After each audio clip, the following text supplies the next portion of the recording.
नमस्कार शेतकरी बंधूंनो, मी समाधान पाटील, आदित्य ॲग्रीटेक प्रतिनिधी. आज आपण आलेलो आहेत बलको या गावात प्रगतशील शेतकरी योगेश जोरिक यांच्या शेतावरती. तर आज त्यांनी मोक्षाचे 5 पाकिटं लागवड केलेली आहेत. तर आपण त्यांच्याकडून मोक्षाबद्दल 2 शब्द जाणून घेऊ. नमस्कार शेतकरी मित्रांनो, मी मोक्षाचे 5 पाकिटे लावले, इतर वराठ्यांचे पण 5 पाकिटे लावले आणि 5 वराठ्या लावल्या. त्याच्यात 20 पाकिटे लावले आणि त्याच्यामध्ये 5 पाकिटे मोक्षाचे लावले.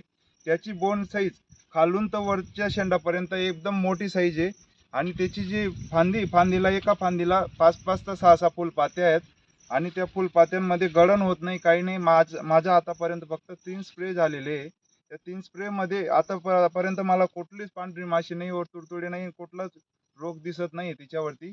ते माझी एक विनंती सर्व शेतकरी मित्रांनी मोक्ष वाण 1-1, 2-2 पॅकेट पुढच्या वर्षी ट्राय करावी, माझी आग्रहाची विनंती आहे.